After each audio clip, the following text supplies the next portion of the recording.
Begins to show. Fuck yeah. How you guys doing? How's the comedy? Woo! Let's give it up for our host, John. One more time. Thank you very much. So a little bit about me. I'm 6 foot 2 inches. Don't get too excited. Those are actually 2 different measurements.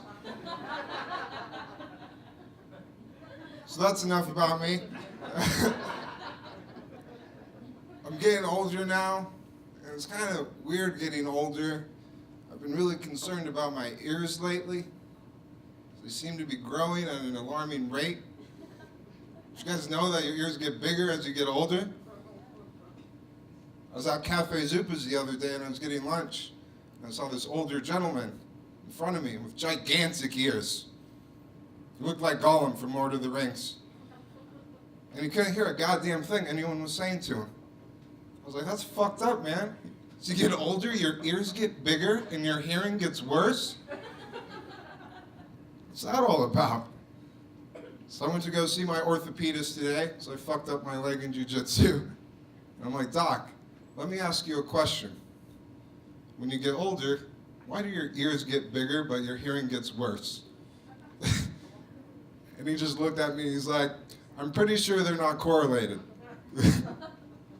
But I do know that your hearing gets worse because your nerves start to die off as you get older. As for your ears, I have no idea. And then randomly, he's like, but another weird thing that happens as you get older, especially as a man, is that you start to lose hair on your head, but then it appears randomly, all over your body. I was like, thank you, doctor. I'll add that to this bit tonight. If anything should get bigger as you get older, it should definitely be your dick. Right? But then again, that might make the whole world a lot like Scottsdale.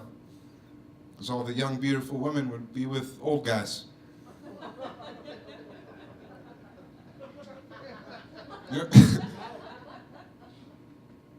My grandpa Jimmy, he had some big ass ears. He was always giving me this weird advice that didn't really make any sense. For instance, one day he's like, Matt, the key to happiness in life is 2 things. Then he's like, fuck it, just 1. Keep your pants dry and your dreams wet. Apparently he was a big Bob Ross fan. Then on his deathbed, he's like, Matt, don't ever let a woman love you too much. It might just be the end of you. Whatever the fuck that means.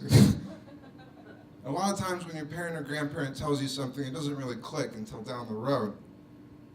I think the most important thing my grandpa ever taught me is that laughter is always the best medicine. I think that's part of the reason why I started doing stand-up comedy. But in retrospect, that's probably why he died of syphilis. Which is easily treated with antibiotics. Laughter, not so much. But it does explain what he said on his deathbed. Don't ever let a woman love you too much. Might just be the end of you. Makes sense now. Do you know what's weird about moving into a new home? It doesn't really feel like home until you've jerked off in the shower. Am I right, sir? You are correct. Thank you. So I was having a housewarming party for one in my shower. Things were going real well. I was working away at the old meat sock with reckless abandon. Starting to feel at home. Then all of a sudden I hear a door slam shut. I live by myself and I freaked the fuck out. I was like, what is that? I jumped out of the shower and for some reason I decided to put on a tank top. No pants or a towel. This is a true story.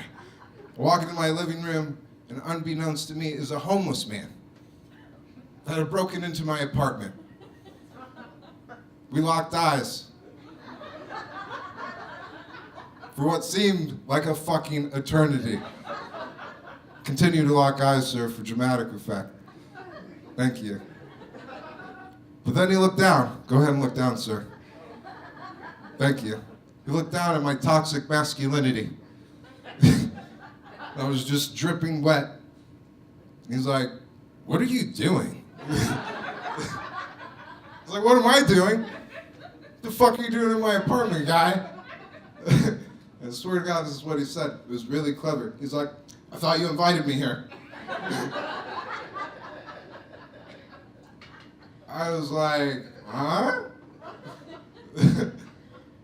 I was like, listen, buddy, you seem like a real nice fella. This seems like a honest misunderstanding. So you're gonna have to leave so I can finish what I started here. I was in quite the predicament, you know? I didn't feel comfortable calling the police in my situation. I wasn't sure how I'd feel about myself if I did jujitsu on a guy with a raging boner. But he left on his merry little way. That was the end of that. But at the end of the day, I'm just grateful to God and my grandpa. I was able to keep my pants dry and my dreams wet. I'm Blair. You guys have a great night.